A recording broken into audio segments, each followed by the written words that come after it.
Hey everybody, David Alter here for Rink Toronto, presented by Bodog. Make a play, Canada's choice for free casino games, sports odds, and poker strategies. And yes, we are back at Amalie Arena. I'm sure all you Leaf fans are very excited about the fact that the Leafs are back here. And of course, I'm saying that in jest, but of course, the Maple Leafs had a chance to close things out after leading the series 3-1 at Game 5, but fell short, losing 4-2 to the Tampa Bay Lightning, and they forced Game 6. So here we are at Amalie Arena, and the Toronto Maple Leafs with some lineup mystery in this. So the one thing we're fairly certain about tonight is that Michael Bunting will come back. Players in the room kind of spoke about that.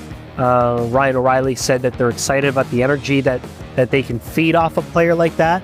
So that much we were pretty certain of. Then there's a real question as to what else is going to happen here, because the Leafs held an optional skate. There were a lot of bodies out there, but not everybody. And because it's optional, what was noticeable or notable was Justin Holl was not out there.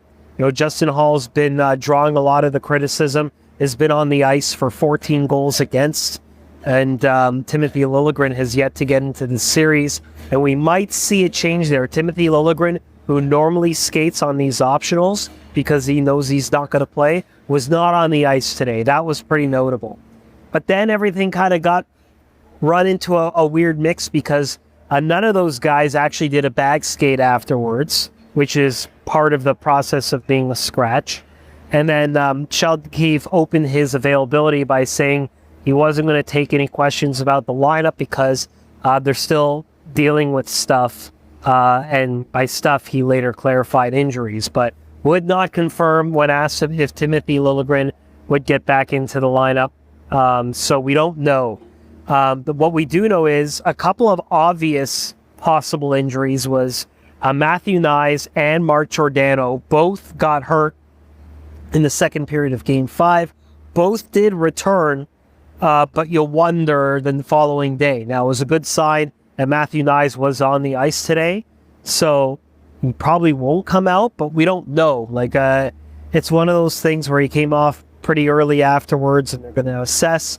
Mark Giordano took that pretty nasty hit from behind from Pat Maroon. Pat Maroon today is saying that he felt it was a legal hit, even if Sheldon Keefe didn't like it.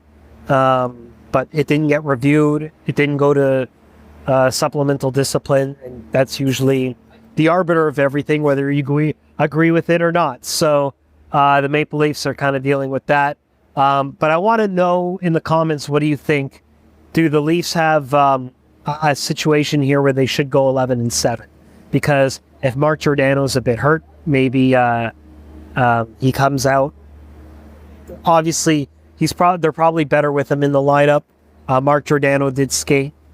He said, or not he, but Sheldon Keefe said he looked fine yesterday. But who knows? They are dealing with injuries. It could be a mysterious one. No one who you would have thought would be out for a bag skate took a bag skate. So there's a lot up in the air. Leave a comment below if you think that the Leafs should go 11-7 or Justin Holl should be a scratch. But that's really it. You know, we know Eric Cernak is still not an option for Tampa. And so, yeah, the Maple Leafs are just kind of running the same lineup. You know, they said they felt pretty vibrant in the room yesterday, despite the fact that they lost Game 5.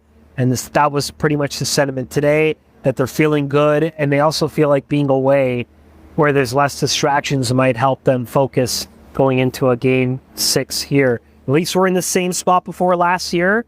They were actually leading in the third period and were the aggressor in overtime, but fell short in Game 6, and that forced Game 7 last year, and the Leafs ended up losing that series. Who knows? Maybe tonight is different. Frederik Andersen, he exercised the demons by winning after losing 8 consecutive series closing games, so maybe that's a possible omen.